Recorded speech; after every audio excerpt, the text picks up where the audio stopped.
Anyway, um, yan. So last week, start na tayo para mabilis kasi gusto ko may question and answer tayo eh. This is your chance, yung mga nandito natira. It's your chance to ask question. Pero mukhang maraming parating kasi marami naman nag-confirm na sa 30 plus. Okay? So most of our attendees ay nasa event. So, last week, pinag-usapan natin yung introduction ng, ano yan? The CEO Inside Me series. Okay? Pinag-usapan natin yung identity before success. So, today, pag-usapan natin yung isa sa mga pinakamahalagang bagay na dapat mong malaman para maging CEO ka. No? Ano ba to? So, pag-usapan natin ngayong gabi ay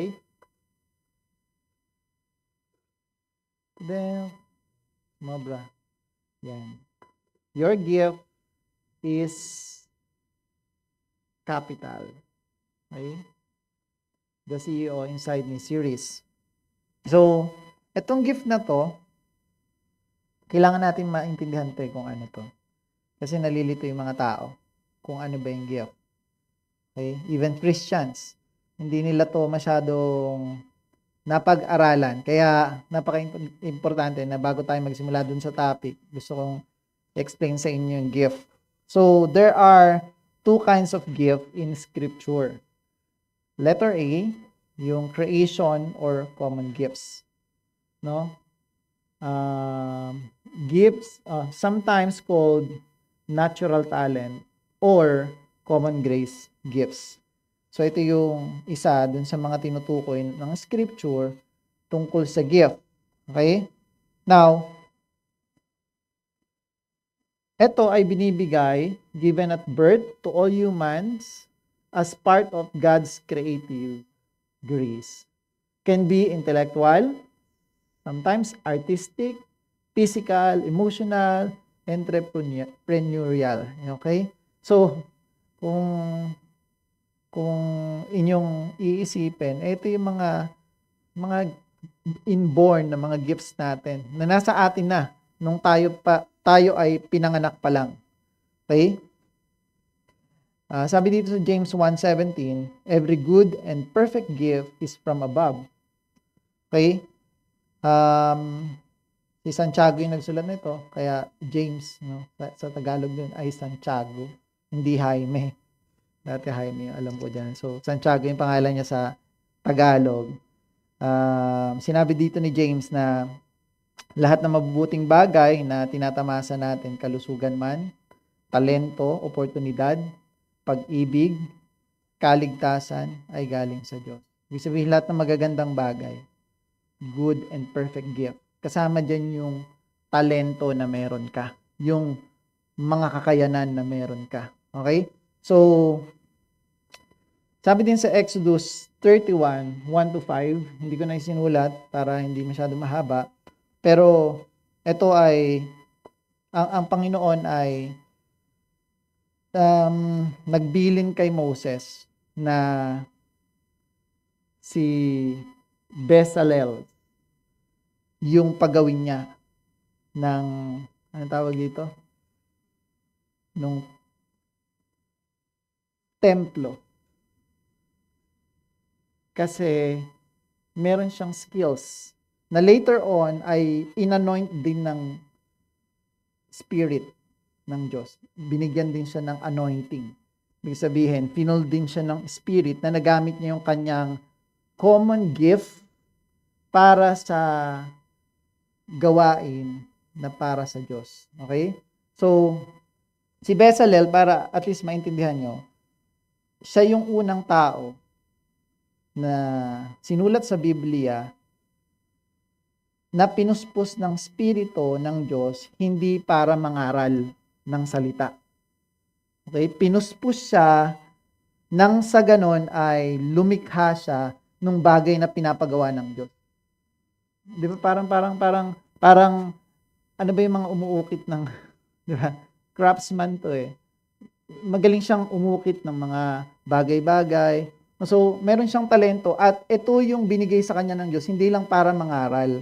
Kasi most of the time, tayong mga Christians, akala natin pag sinabing gift, akala natin it is always na nakadikit dun sa salitang sharing the gospel or sharing the word. Opo. So, parang kino-connect natin lagi sa pag-share ng salita ng Diyos. Pero gusto kong linawin dito na ito ay pinuspos siya ng Diyos, hindi para magsalita, hindi para mangaral ng salita or mag-explain ng tungkol sa mga utos ng Diyos, kundi para buuhin yung tabernakulo o yung tabernacle na pinapagawa kay Moses. Pero si Bezalel yung gusto ng Diyos na gumawa. Okay? So, hindi ko na yung babasahin. Basahin nyo na lang yung verse. That's from Exodus 31, 1 to 5. Isa pang verse ay from Matthew 25, 14 to 30. Sabi, familiar kayo dito, parable of the talent. Basahin nyo na lang rin yan, mahaba kasi mga verse. Gusto ko lang naman sa inyong patunayan. Dalawa yung tinutukoy na gift sa scripture. Okay? So, dito, nakalagay dito yung talents. Most of the time, ginagamit natin, or pagkakaintindi natin dito sa talents ay about money lang. Pero no, nagagamit din tong talatang to kahit sa mga bagay na kaya mong gawin. Na dapat mo rin namang pagyamanin. Binigyan ka ng talento, ng talent, ng pera, ng kung ano yung meron ka, at kailangan mong palaguin. Yun yung sinasabi dito sa parables of the talent. Yung abilities and resources mo, dapat gamitin mo at palaguin. Okay? So, basahin yan. Lagi naman natin itong nakuquote na verse. So, ang purpose ng common gifts or yung creation gift is to steward creation, bless society, and reflect God's image through work, culture, and creativity. Okay? Now, yung second na madalas na kino-quote ng mga preacher ay yung spiritual gifts. Okay? So, hindi ko sinasabi na may mas importante sa dalawa, pero for me, mas gusto ko yung spiritual gift kung bibigyan ako ng Diyos. Diba? Kasi iba to. Nakakatulong to sa, ito, explain ko supernatural gifts from the Holy Spirit after salvation. So, kung ikaw ay tumanggap na kay Kristo, magkakaroon ka ng parang, ang tawag dito, sa networking, ang tawag doon, power. Diba? Power. This is a supernatural gift. Most of the time, kahit wala kang kakayanan magsalita, dahil pinuspos ka ng banal na spirito, binigyan ka ng gift, kaya mong mag-explain ng Bible. Naintindihan? Parang mga ganun, no? So, gusto ko explain to ng maigi, pero alam ko naman na uunawaan yun eh. Okay? So, dalawa yung uri ng gift. Number 1 is the common gift or the creation gift. Number 2 is itong sinasabi kong spiritual gift. So, ang spiritual gift given when you are in Christ and the Holy Spirit dwells in you. So, yung banal na spirito, yung nagiging rason kaya ka nagkakaroon ng spiritual gift, napupuspos ka ng banal na spirito. So, ito ay empower you to build the body of Christ and advance the gospel. So, ito na yung madalas na naririnig natin na prinipreach ng mga pastor. Okay? Now, ito yung mga Bible verses niyan. Sa 1 Corinthians 12, 4-11, basahin nyo yan. Word of wisdom, healing, prophecy, tongues, etc. Basahin nyo na lang. So, Romans 12, 6-8, teaching, exhorting, leading, giving, mercy, yan ay mga spiritual gift. Basta natutukoy or nakakatulong sa pag-advance ng gospel at nakakatulong sa paglago ng body of Christ. Ano yung body of Christ? The church, the people na nananampalataya sa Diyos. Okay? So, sa Ephesians 4, 11-12, nakalagay din dyan, apostles, prophet, evangelists, pastors, teachers, ito yung fivefold ministry, at ito yung mga tao na merong spiritual gifts. Okay? So, Ang purpose ng spiritual gift ay to edify believers. Ano ibig sabihin ng edify? Palakasin or patatagin. Okay? Number 2, serve the church. Okay? Dapat magamit yung spiritual gift, yung kaloob sa pagtulong sa katawan. Yung sinasabi ko kanina, yung katawan ni Kristo, yung church, makatulong.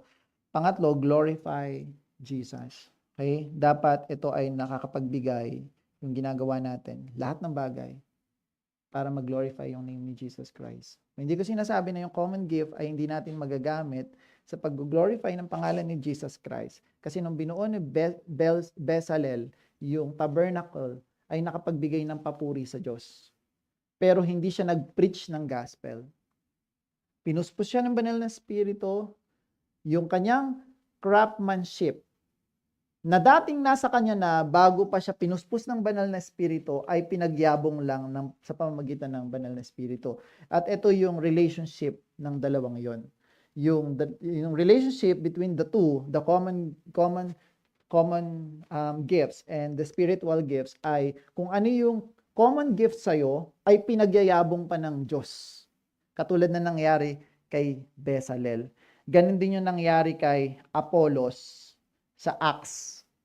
Okay, si Apollos, sa Acts 18, mababasa nyo to. Siya ay mahusay ng tagapagsalita at dalubhasa sa kasulatan, sa word. Pero, siya ay tinuruan ni Priscilla at Aquila at pinuspos siya ng banal na spirito. Mas gumaling pa siya.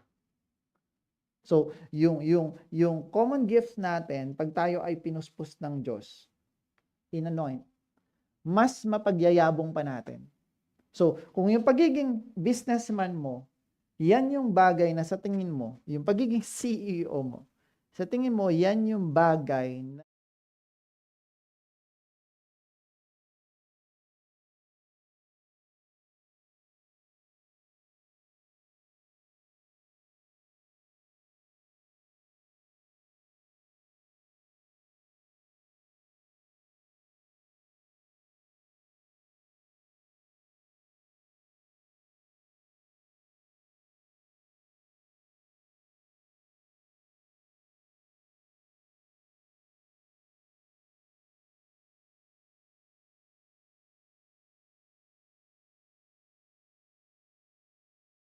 tayo ay may kakayanan. Kaya mong maligo. Naliligo ka ba? Di ba? Kaya mong gumawa, kaya mong magtrabaho, kaya mong mag-isip, kaya mong sumolve ng problema. At yung tinutukoy kong pagiging CEO, ito yung mga problem solver. Sino-solve nila yung problema ng mundo. At ito yung pinaka-the best na skills, na gift for me. Na kung pupuspusin ako ng Diyos, ito yung pupuspusin niya sa akin, yung makapag-solve ako ng problema ng mundo. Kasi, why? Bakit ito yung gusto ko? Kasi ito yung ginawa ni Jesus Christ. He solved the greatest problem. Gusto ko lang i-share sa bawat isa. Ano yung greatest problem? Sin. Na kahit na sinong tao, walang makakagawa o makakapagbigay ng solusyon. Yung ginawa lang ni Jesus Christ. Naintindihan? Okay, so now, yun yung gusto niyang maging ikaw. The Bible tells us, be like Christ. You are a problem solver. Creation. God gave you gifts and use that gift to solve a specific problem. Let's continue. Sabi dito, ito, conclusion na lang yan. Mahaba na masyado. Conclusion. Common gift is equals to from God as creator. Spiritual gifts is equals to from God as redeemer through the Holy Spirit. Okay? So, ito, part na to, yung spiritual gift, mapapasayo yan pag ikaw ay naging mananampalataya na. Ito, mapapasayo to kasi may grasya yung Diyos na binigyan niya lahat ng pantay-pantay. Universal grace. Okay? Naintindihan ba tong bagay na to? Malinaw? Now, let's move sa topic. What God put inside you is more valuable than what you work for. Mas mahalaga pa kung ano yung nilagay ng Diyos sa'yo, sa loob mo, the gifts, the seed, tawag natin diyan seed. No, yung gifts ay seed ni God sa'yo. Itinanim niyan sa'yo. Kaya tayo ay, katulad sabi ko last week, tayo ay ginawa sa pamamagitan ng lupa. Nang sa ganon, lahat ng itatanim niya ay tutubo. Naintindihan? So, kung ano yung nilagay niya sa'yo, mas valuable pa yon sa kung ano yung mga bagay na ginagawa mo. O para saan mo yung ginagawa. Mas mahalaga pa kung ano yung nilagay niya. Yun yung gusto ko sabihin dito. Now, introduction. Capital isn't only money. Hindi lang pera. When business people hear about capital, they think cash, investor, and assets. Yan yung iniisip nila. But the first capital God gave you is your gift. Yung unang-unang capital na binigay ng Diyos sa'yo ay gift. Pagkapanganak pa lang sa'yo, you have those gifts. The common gifts. You have this mind. You have the wisdom. Now. Seed yan, itinanim. Ibig sabihin, hindi yan tutubo pag hindi mo diniligan. Yan. Okay, magiging malinaw yan hanggang mamaya. So, your gift, your ability, grace, and uniqueness. Each and every one of us are unique. Wala kang kaparehas. At yan yung bagay na advantage mo. Hindi lahat ng iniisip mo ay iniisip ko. Ano ba iniisip mo? Bahala ka dyan. The wealthiest people on earth built empires not by starting with money. Not by money, but by leveraging a refined gift. Yung kanilang gift na nirefine nila, ano ibig sabihin ng nirefine? Dinidevelop. Mas pinaghusay, mas pinagaling nila yung gift na binigay sa kanila ng Diyos. Tapos, inileverage nila yun. Ano yung inileverage? Gumamit sila ng ibang tao to teach kung paano gagawin yung kanilang gift. Gumawa sila ng sistema na magagawa ng mga tao ng madali yung bagay na nirefine nila. Ano yung bagay na nirefine nila? Yung gift. Naintindihan na?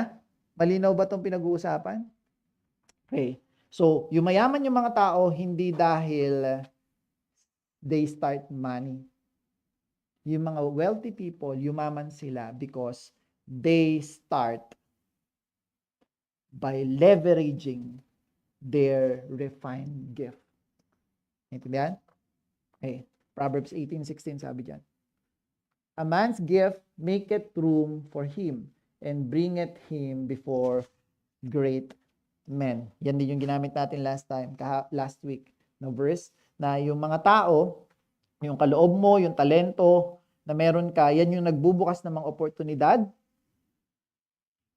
Kapag ginamit mo yon ng tama at may katapatan,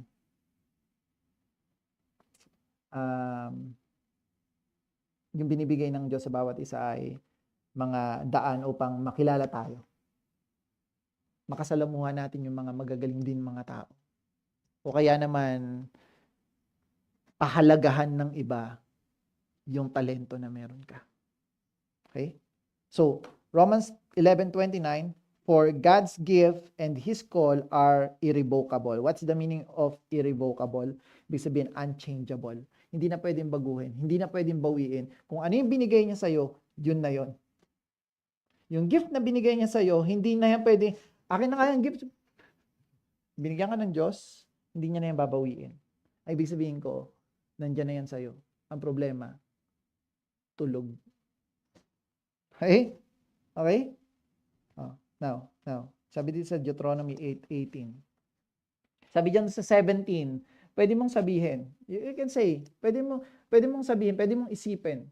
You can think like, dahil sa'yo kung ba't kayo mayaman. Pero sabi dito sa 18, tinundan niya, but remember the Lord your God, for it is He who gives you the ability, the gift, the power. Sa ibang translation, Power, hindi lang may kakayanan ka, kundi meron ka talagang kapangyarihan.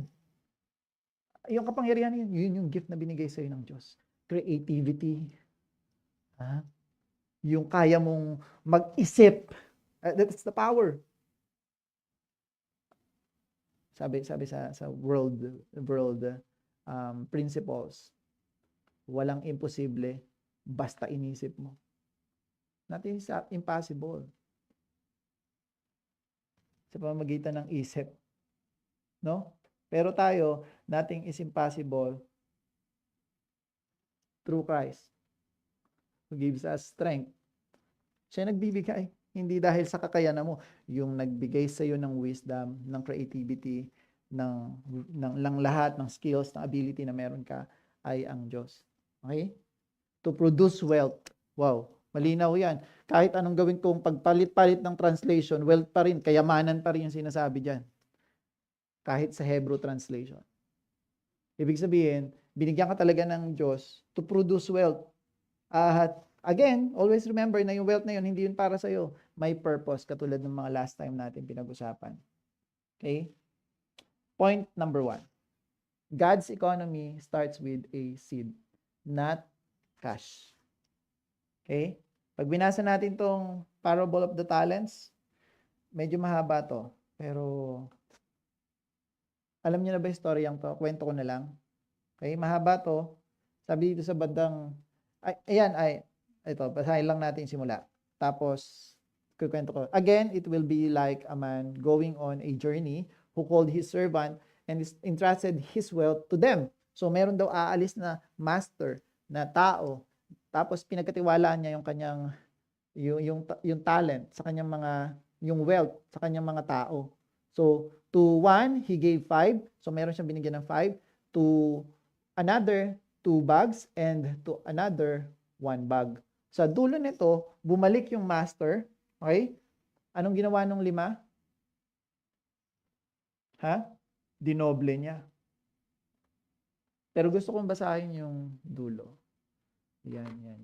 Journey. Sabi niya, each according to his ability, then he went on his journey.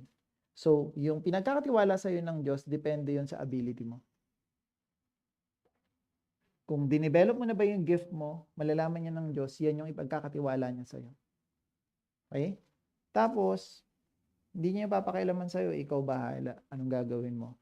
Pagdating sa dulo, sabi diyan, yung binigyan ng 5, na doble niya, naging 10. Yung binigyan ng 2, naging 4. Na doble niya, tumubo. Nilagay nila sa pagninegosyo, ininvest nila. Yung isa, ibinaon niya saan? He buried. Tinanim niya lang. Buto po kasi yun, di ba? Talent. Tinatanim po talaga, baka tumubo. Hindi. Ang sinabi lang dito, para bang inilibing niya lang. Hindi tinanim, nilibing. Ibig sabihin, pinatulog lang. Wala siyang ginawa. Yun ang ibig sabihin. Now, ano nangyari? Nagalit yung master sa kanya. And sa 24. The man who had received 1 bag of gold came. Master, he said, I knew that you are a hard man, harvesting where you have not sown and gathering where you have not scattered seed. So I was afraid and went out and hid your gold in the ground. Okay. See, here is what belongs to you. His master replied, you wicked, lazy servant. Wicked na, lazy pa, tamad na, masama pa. 'Di ba? Masama at tamad na alipin. Yan ang sinasabi sa iyo ng Diyos kung hindi mo pinagyayabong yung iyong talento. Pangalawa, pag mayroon siyang ibinigay sa iyo, dapat palaguin mo.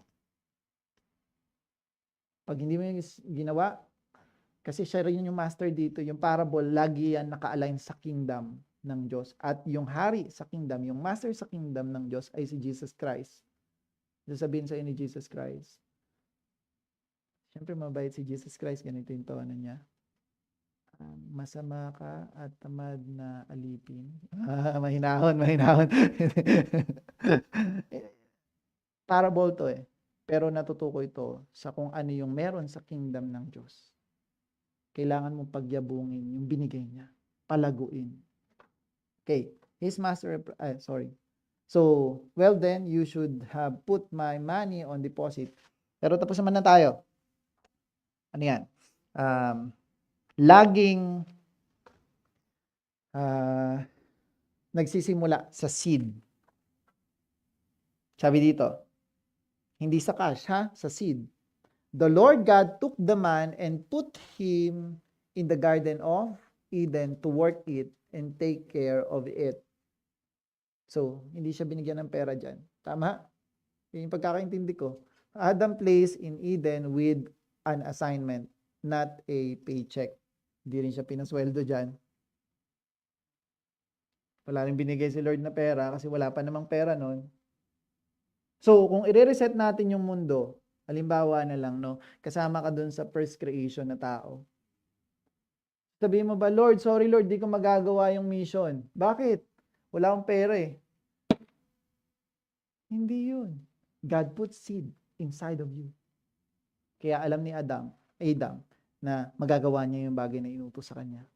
Kasi meron siyang seed. Merong itinanim sa kanya. Na kaya niyang gawin yung mga bagay na pinapagawa ng Diyos. Dapat ganyan ka din mag-isip. Ang problema, hindi ka makakilos bilang isang entrepreneur, isang CEO pag wala ka ng pera. Kasi iniisip mo yung pera yung mahalaga.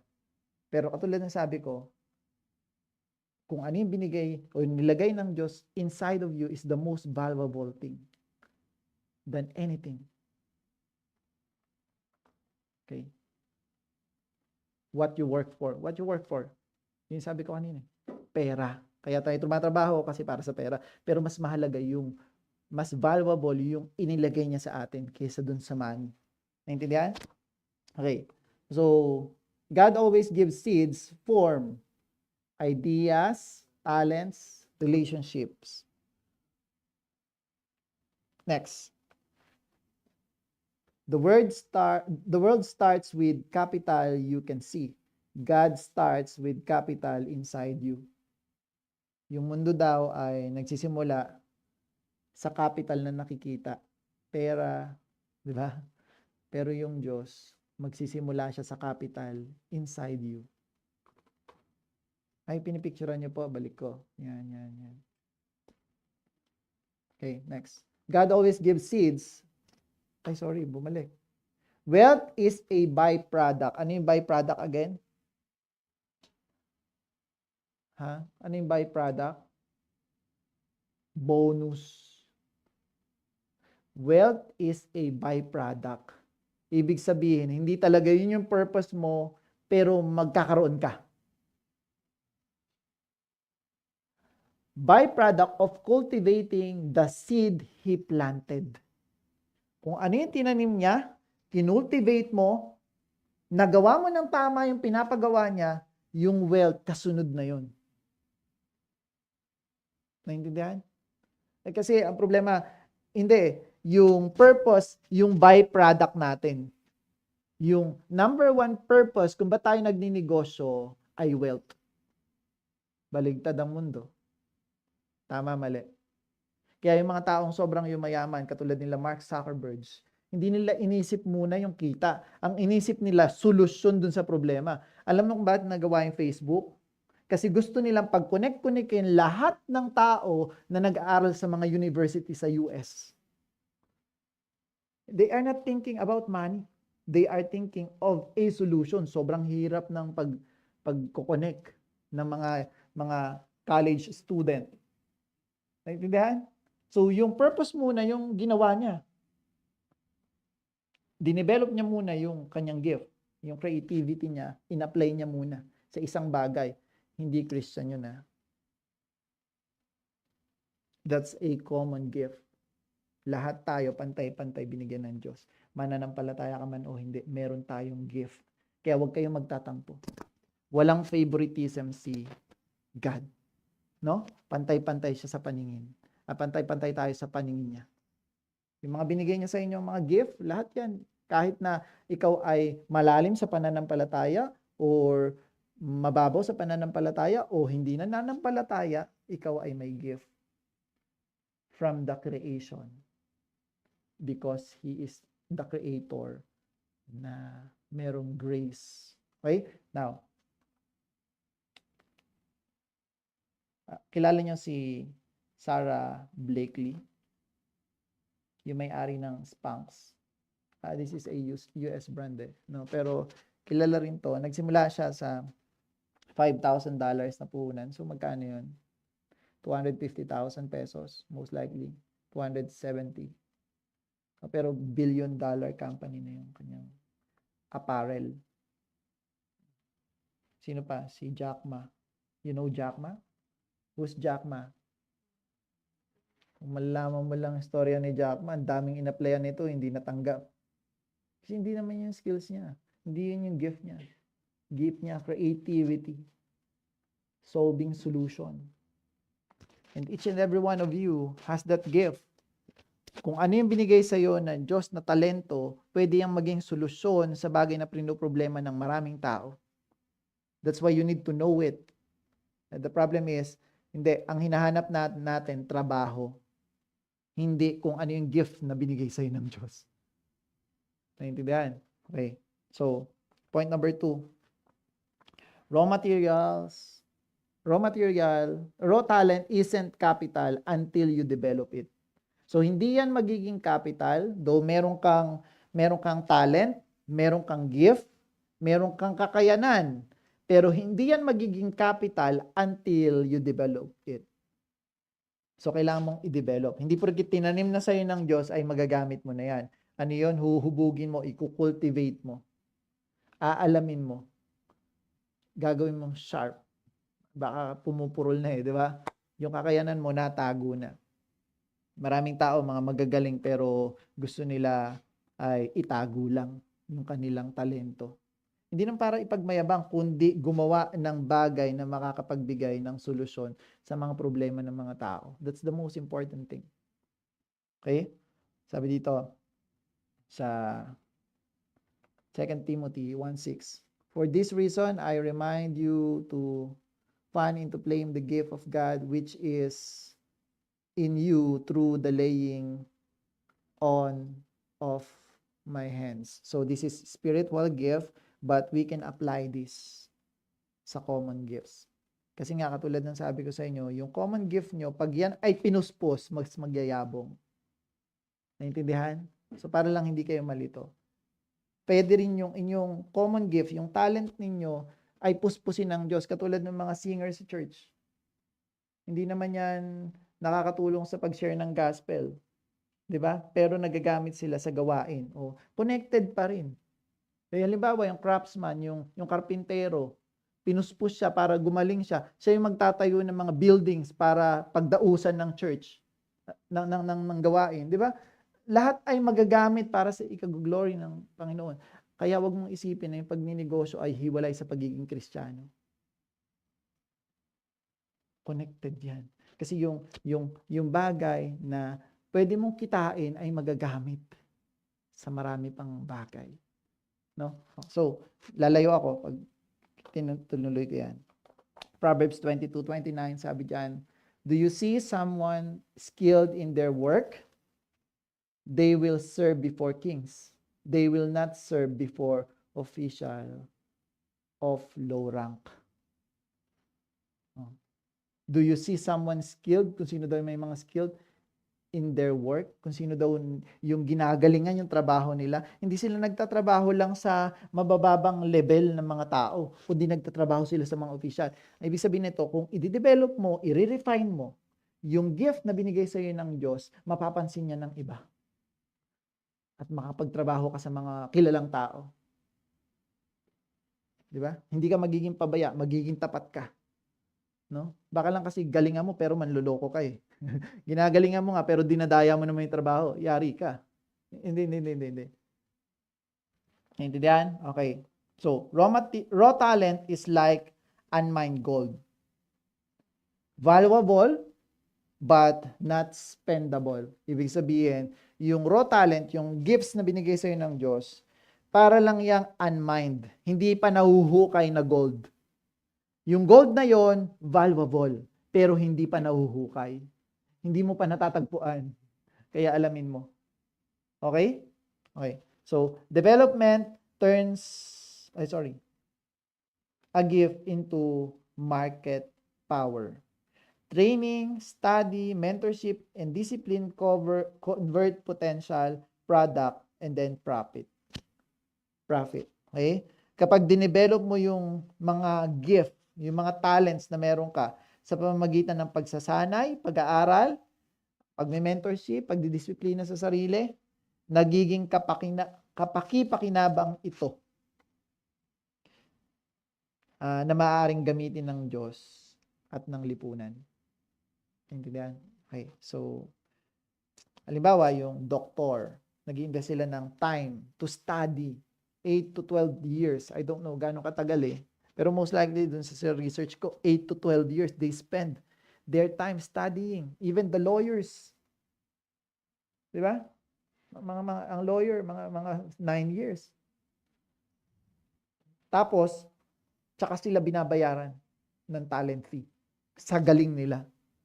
O yung entrepreneurial skill mo, yung talento mo, magagamit mo yan to serve other people and they will pay. They will pay. Diba? So, si Howard Schultz, yung may-ari ng Starbucks, ini-study niya ng maigi yung customer experience bago maging brand si Starbucks. Ibig sabihin, kailangan maramdaman ng mga client ko yung ganitong pakiramdam na gusto kong iparamdam sa kanila pag pumasok sila sa store ko. Tapos, inaral niya yun ng sobrang tagal hanggang sa ma-develop niya yung Starbucks system. Okay? So, sino pa? Sa Bible, si Joseph. You know Joseph, di ba? Lagi natin nakikwento dito. Binago niya yung economy ng Egypt.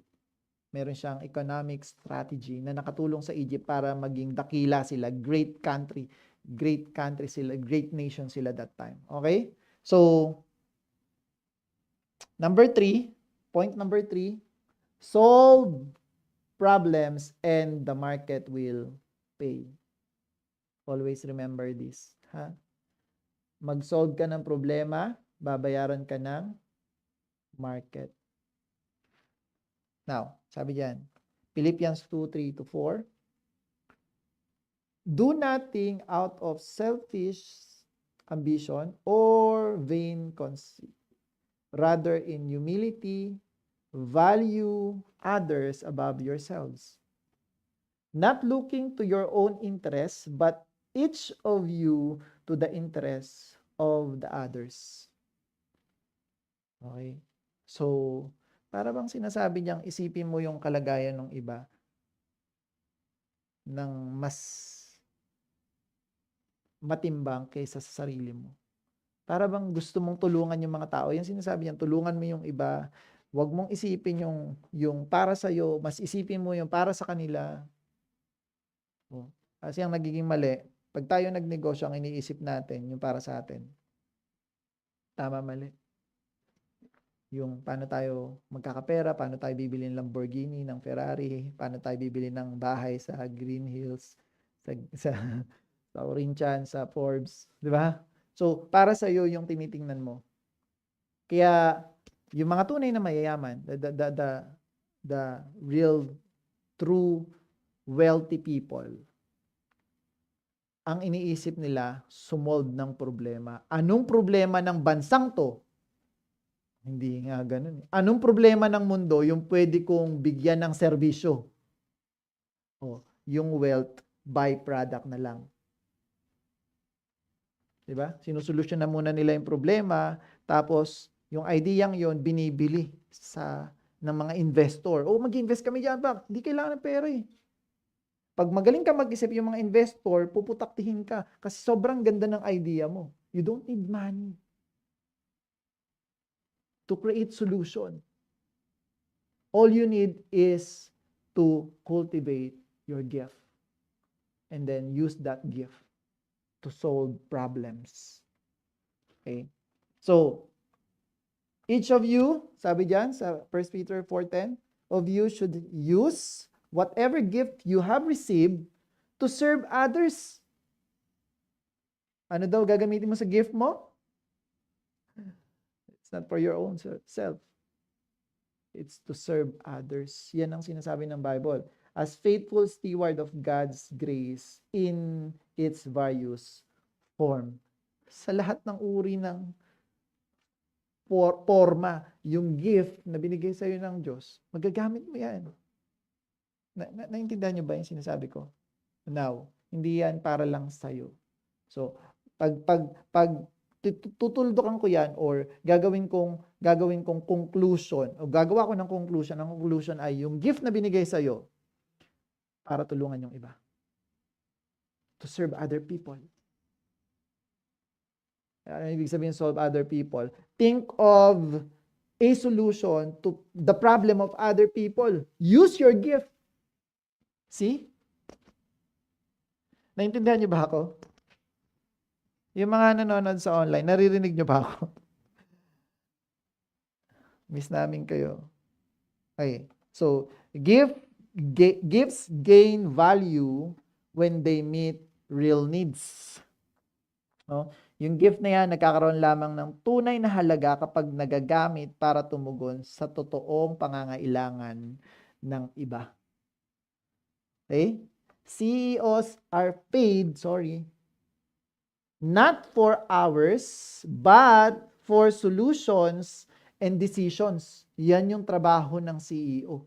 Nag-isip siya ng solusyon sa mga problema, tapos siya yung nagdi-decide kung ano yung dapat gawin. So, ikaw bilang CEO, who wants to become a CEO? You don't want? Naglista na ba kayo yung mga angel? Who wants to become a CEO? Each and every one of us. All of us wanted to become a businessman. Di ba? Entrepreneur. You want to become a CEO or a president or whatever, kung anong gusto mo. COO, CMO, CTO, di ba? CDO. Hindi, iba yun. Carne Norte yun. So, ikaw ay babayaran kung sa solusyon na gagawin mo at sa desisyon na mga gagawin mo. Okay? So, ito yung kailangan mo itanungin sa sarili mo. What pain point, hindi pinpoint, pain point can my gift remove?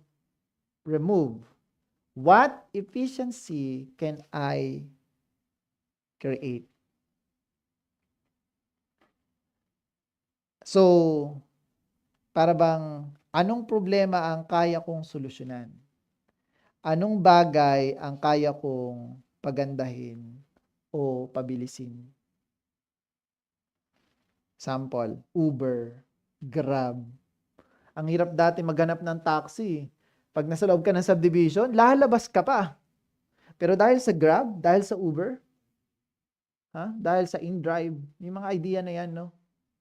Isang click mo lang, maghintay ka na sa bahay mo. Relax lang. Hindi ka nakakaway-kaway, tapos, ay, may sakay. Frustration eh. Lahat ng dumaan na taxi, merong sakay. Ang tagal naman, 3 oras na tayong pumapara dito. Yun yung sinolusyonan ng Grab. Right? So, sino pa? Si Elon Musk. He uses engineering gift. Meron siyang gift pagdating sa engineering, no? To solve energy and transport problem. Naintindihan? Okay, so, ano pa? Si Lydia sa Acts. Si Lydia ay isang negosyante sa panahon ng mga apostol. Siya ay mangangalakal ng mamahaling tela. Makukulay na tela. So, yung pera niya, yung negosyo niya ng pangangalakal ng tela ay ginamit niya para makatulong sa mga manggagawa, sa mga humahayo, kila Paul. Intindihan? Sa lahat ng mga humahayo para ipangalat yung salita ng Diyos. The best na purpose kung bakit ka nagninegosyo. Ang lupit nun, hindi ka wawalaan ng Diyos. Lagi kang meron. Magtataka ka kahit wala ka nang kinikita, parang hindi nauubos. Magugulat ka na lang. Magic ba yon, boss? Oo, magic. Miracle ang tawag doon. Ha? If you have faith. So, point number 4, multiply, don't bury. Wag mong itanim. I mean, wag mong ibaon sa lupa yung capital. Multiply, don't bury your capital. So, sabi diyan sa Matthew 25:26-27, yung binasa natin kanina, his master replied, "You wicked and lazy servant, so you knew that I harvest where I have not sown, and gather where I have not scattered seed. Well then, you should have put my money on deposit with the bankers, so that when I returned, I would have received it back with interest." He called his 10 So, ito pa. He called his 10th servant sa Luke 19:13. Almost the same to. Parable of the mina to. Kung di ako nagkakamali. Sabi diyan, he called his 10th servant and delivered them 10 pounds and said unto them, so tagi-isa silang mina, tagi-isa silang pounds, occupy till I come. Yung occupy diyan, work. Let this money work. Parang ganun. Or do business. Okay? So, pinagkatiwala sa kanila. Ibig sabihin, kailangan mong i-work kung ano yung, or i-cultivate kung ano yung binigay sa'yo ng Diyos. Okay? Are you learning? Are you learning? Okay, so, fear, laziness, or comfort cause many to bury their gift. Nagiging cause daw yan para sa marami. Kaya, ibinabaon lang nila, nililibing lang nila yung kanilang gifts. Hindi na na-develop. Parang unmined. Hindi na mine ng mga gold. Valuable yung gift na itinanim sa'yo ng Diyos, pero hindi mo nagagamit. Okay? Capital must be invested, risk, and multiplied. Every great enterprise started as a small but invested gift. Pansinin mo yung mga pinakamalalaking kumpanya sa buong mundo, they solve problem. Isa-isahin natin. Mga top 10, siguro mga nasa top 10 to, di ba? Mga talagang kilala nyo, Facebook, okay? Sinolve niya yung communication problem. Sobrang daling mag-communicate sa pamamagitan ng Facebook. O iba pang social media. Si Mark Zuckerberg, sinolusyonan niya yung problema ng mga tao sa gasoline, sa fuel. Gawa siya ng electric cars. Ano pa? Yung pangarap ng taong pumunta sa Mars. Kabaliwan yun. Bahala siya sa buhay niya. Sino pa? Si Bill Gates. Di ba? Ano sinolusyonan niya? Ano sinolusyonan ni Bill Gates? Mga building na CPU. Building na CPU. Yung CPU nung unang panahon kasing laki ng kwarto. Pero pinaliit niya. Microsoft. Di ba? Google. Mga pinakamalaking kumpanya to. They solve problem. They are not focused sa profit. They focus on solving problems. And the people pay them. Byproduct na lang yung kita. Okay? So, sino pa? Si Jeff Bezos. Di ba? Yung Amazon. Di ba? Sobrang lupit nun. Lahat makikita mo dun. Ganon din si Alibaba. Okay. Point number 5. Alas 10 na. Your gift can attract strategic partners and resources. Okay? Dito sa 1 Samuel. So Saul said to his attendants, "Find someone who plays well and bring him to me." One of the servant answered. Si Saul yung unang hari ng Israel. No? Sabi diyan, pwede bang humanap kayo ng tao na kayang tumugtog? Tapos may sumagot, "I have seen a son of Jesse of Bethlehem who knows how to play the liar. He is a brave man, kumpleto and a warrior. Oh, yung pinagyabong na gift na pinut ni God kay David ay nakikita ng mga tao. O kaya, di ba? Yan yung sinasabi ko. Kung magaling ka, yung mga taong magaling din tumingin ng mga skillful, na mga talentado, hindi tarantado. Ha? Nakikita nila kung sino magagaling. Tapos hinahire nila o kaya binibigyan ng opportunity. Kunin mo yan, gawin natin yung CMO. Magaling sa marketing. Kung hindi ka kasing galing ng CEO na iniisip mo, dahil sa marketing ka magaling, yun yung gift mo na dinevelop mo at ni-refine mo. Okay lang yun. Kung sa technology ka magaling, gagawin kang CTO ng isang malaking kumpanya. Hire ka may naisip ako. Sino kaya yung sa marketing? Meron na, si ano, magaling sa marketing, hanapin natin, kontakin natin. Isi-search ka pa nun kung wala silang contact sa'yo. Parang ganun nangyari kay David nung hinanap siya ni Saul.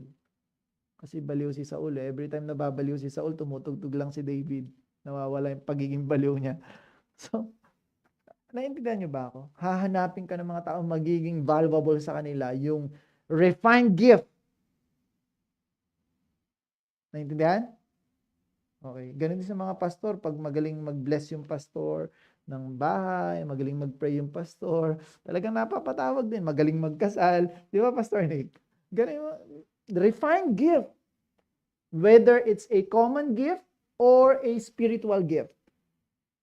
Talent man yan o kaloob man yan ng banal na spirito, parehas yan na re-refine. Ang kagandahan sa Holy Spirit, magic yun Talagang parang ganun once na, nasa iyo na yung skills, nasa iyo na yung gift. Di ba? So, kaya napakahalaga tayo ay Kristiyano, mananampalataya. Kasi yung common gift natin, mas nadidevelop pa. Naintindihan? Okay. So, next na ako. Next. Develop gifts, open doors, and draw investors, mentors, and kings. Resources follow clarity and excellence. Ano yung clarity and excellence na ibig sabihin ko dyan? Yung oportunidad daw or yung mga resources, ito ay naa-attract. Sumusunod yan sa mga may malinaw na direksyon at mahusay na paggawa. Excellence. Halimbawa, yung boss mo, syunga-syunga, di ba? Laging pumapalpak. Ayoko na dito, mapapahamak pa ako Di ba? So, pag meron kang mga tao na nakikita yung kapalpakan mo, hindi ka maayos na tao, hindi ka hanapin nun. Hindi ka kukunin nun para maging partners nila. Wala sa Blay ito, hindi ito marunong Oops, next. parang hiring sa trabaho. Pag sasalita mo pa lang, sablay ka na, wala, tapon ka. Naintindihan niyo ba ako? Pero, kung ikaw ay merong clarity and excellence, makita ng mga tao na yung vision mo ay malinaw, no? Sasama sa iyo yung mga tao Yung mga skillful, yung mga gifted. Ito yung boss ko. Ganito gusto kong boss. Ganito gusto kong CEO. Sama sila sa'yo. So, yung opportunity, lumalaki ng lumalaki. So, kaya napakahalaga na ikaw ay maayos na tao at yung gift mo ay nire-refine mo. Okay? Okay ba to? Nag-extend ako? Mahaba pa naman yung kay Pastor Nick mamaya. Pero, nag-enjoy tayo di ba? So, don't chase money. Sorry. Saan ba ako? Don't chase money, build value, and money finds you. Ganda, di ba? Okay. So,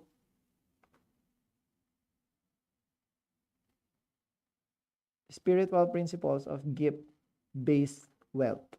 Gift-based wealth. Number 1, everything begins as a seed. Again, he said, what shall we say the kingdom of God is like? or what parable shall we use to describe it? Si Jesus Christ yung nagsasabi dyan. Ano nga daw ba? Paano ba natin ma-explain? Di ba? Yung parable.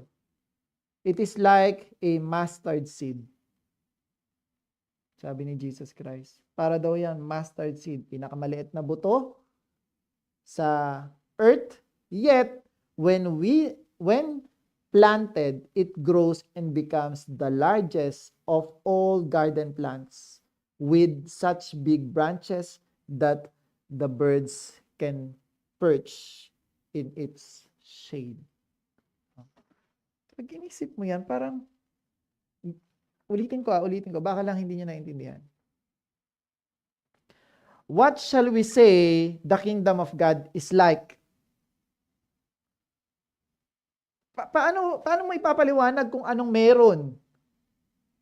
Anong katulad ng kingdom ng Diyos?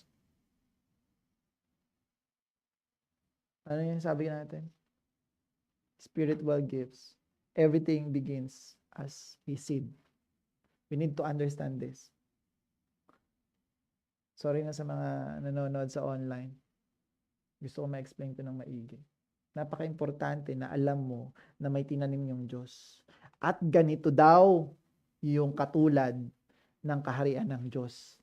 Nagsisimula lahat sa maliit na buto. So yung tinanim niya sa'yo, kung maliit man yan sa tingin mo, hindi yan kaparehas ng mga magagaling na mga tao, mga great people na naiisip mo, simula pa nung unang panahon. Lahat nagsisimula. Kaya nga, naniniwala ako dun sa principle ng world. Yung sa labas na principle. You don't need to be great to start. You need to start to be great. Kailangan mo magsimula para mas maging magaling. Why? To cultivate and refine your gift. Hindi ako galit. Paliwanag lang ako dito eh. Okay, so Proverbs 13:4. Sorry, next. God blesses diligent development. A sluggard appetite is never filled, but the desires of the diligent are fully satisfied. Ang tamad ay laging may gusto, ngunit walang bunga. Samantalang ang masipag ay pinapasagana ng Diyos. Sabi din yan sa 2 Timothy 2:15, do your best to present yourself to God as one approved, a worker who does not need to be ashamed and who correctly handles the word of truth. So this is a spiritual gift naman. Kanina common gift, ito spiritual gift. It's the same. No? Ano ibig sabihin dyan ng approve? Approve means subok na at napatunayang tapat. So malalaman ng Diyos kung sino yung tapat sa pagpapalago ng gift. Okay, so next, number 3, wealth follows service. Sabi yan sa Mark 10:43-45. Not so with you. Instead, whoever wants to become great among you must be your servant. Kung sino sa inyo gusto maging great, maging dakila, kung sino sa inyo gusto maging magaling na CEO, dapat maging servant. Hindi yung tinatadyakan mo yung mga tao kasi ikaw may-ari ng kumpanya. Halos laitin mo na sila. Halos yurakan mo na yung pagkatao nila para bang binibili mo na sila kasi pinapasahod mo sila. Is that the kind of CEO na sinasabi ng Biblia? Is that the principle of the Bible? Sabi diyan, gusto mo maging great? Sino itong mga great na mga tao? Yung mga taong nagsiserve. That's the kingdom principle. Yan yung meron sa kingdom ng God. Yung mga great dun sa kingdom ng Diyos, mga servant leaders. Okay. So, number 4, matatapos na ako. Fear kills potential. Faith multiplies. So,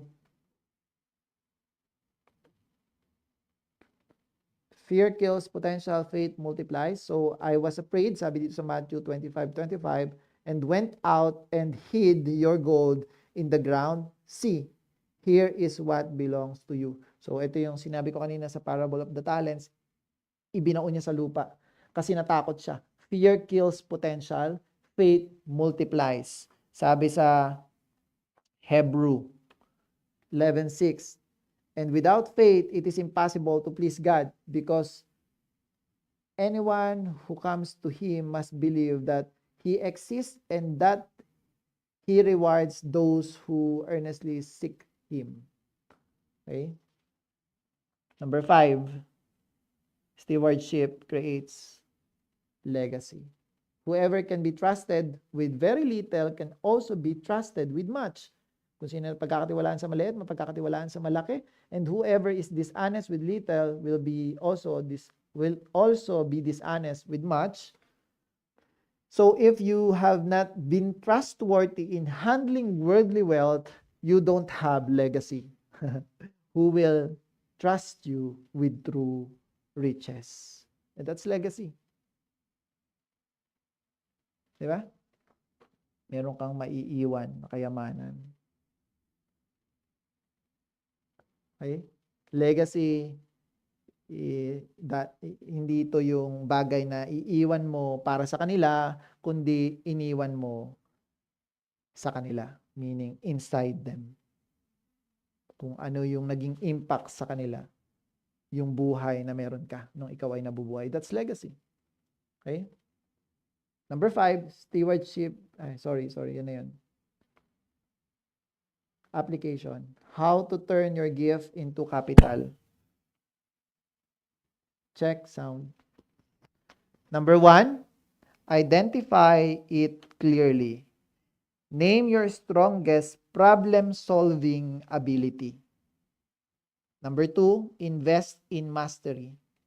Training, mentors, certification, reading. Magbasa ka. Kailangan matuto ka. Number 3, package and position.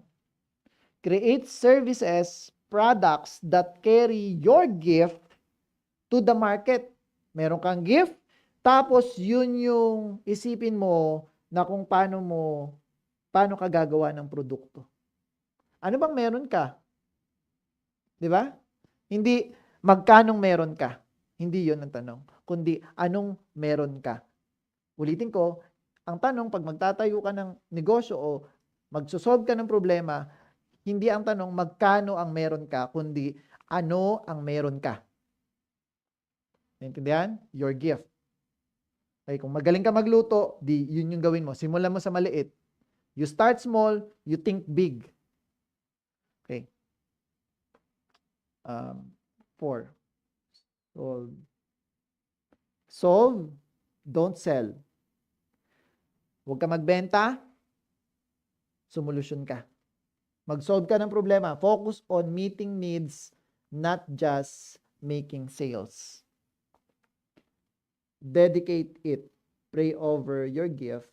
Commit it to kingdom impact. Amen? Okay, so last, call to response. If you've treated your gift casually, pinabayaan mo lang, hinayaan mo lang, today, decide to develop and deploy it. Ask God to breathe strategy, courage, and connection into your vision. Declaration. Pwede ba natin ito sabay-sabay basahin? 1, 2, 3, go. I carry divine capital inside me. My gift is valuable and I will refine it until the world cannot ignore it. No, hindi na kayang i-ignore ng mundo yung gift na meron ka. 'Di ba? Para bang hindi na nila para hindi pansinin, talagang apple of the eye ka na ng mundo sa sobrang galing nung pag-develop mo sa gift na meron ka.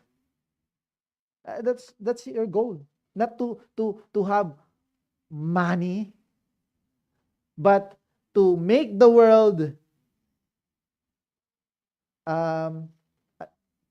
hindi pansinin, kundi pansinin na nila, to make the world known the gift na itinanim sa iyo ng Diyos. Wala. Iba talaga. Meron pa.